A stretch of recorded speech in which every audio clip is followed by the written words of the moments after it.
Trump's facial, and I'm glad that they did a side by side most of the time. Again, that hurts Biden. Oh, me too. And they cut Biden off a few times to save him from himself. But in that particular exchange, Trump looks over. I had no idea what he said, and everybody's thinking the same thing. Then Trump, he doesn't know what he said either, and that epitomized really that exchange epitomized the entire debate. Probably, and I would say if I had a favorite part, that was the equivalent of Reagan's "There you go again" comment. From 1980 when Carter was sticking his foot in his mouth, or when Reagan told Mondale, "I will not hold my opponent's youth and inexperience against him." This was a classic. Not that Trump even needed that, but that certainly was an in the heart dagger, and I think it's one that Biden will not be able to live down. Well, I mean, it was like the rest of the country. I was looking this, and as a matter of fact, Phil looked at me and he said, "You have the same expression on your face Trump has on his face." And I said, "Well, you do too." I mean, we're both like, "What is he saying?" It was total embarrassment. I watched the debate, as I mentioned to you before we went online, with the great ladies of the Charlotte-Mecklenburg Republican Women. We watched the debate in Union County, where I now live, at the Longview Country Club, and the reaction was unanimously similar. What? People were laughing. Who could believe it? It was certainly a poignant exchange. But I mean, Biden had this. He reminded me, as I said earlier, the debate was over the moment Biden walked on the stage, because he looked like a living mummy. To the extent you can say living, he looked like a mummy, staring off into space, staring at something. Was he staring at somebody giving him cue cards? I have no idea. Yeah, that's what I was wondering. Was somebody giving him cue cards? Because, it's weird. Yeah, well, it's interesting, Donna, when you look at history of presidential debates, I've seen about every one, probably in the last 40 years.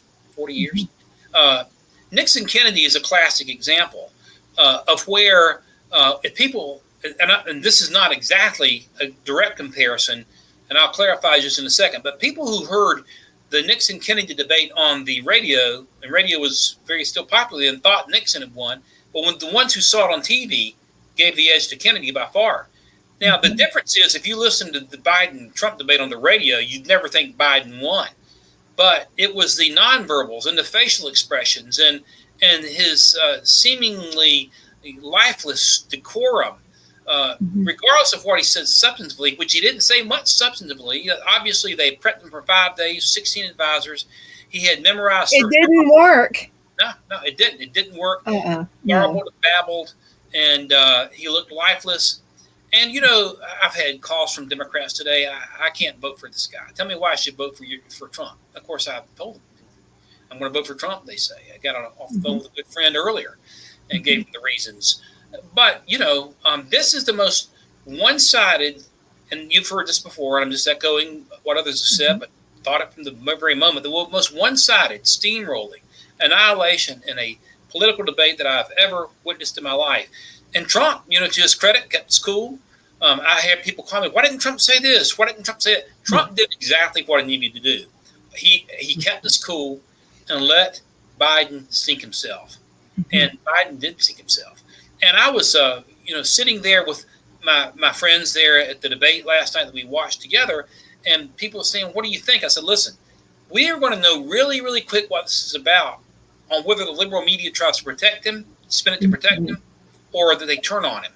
And about 10 minutes into the debate, Colonel, a friend of mine, retired, who was with me, handed over his cell phone. He found the headline of the Drudge Report. And the Drudge Report, debate debacle, Democrats scrambling, debate disaster, within minutes. And the Drudge Report has turned liberal over the years. Yeah.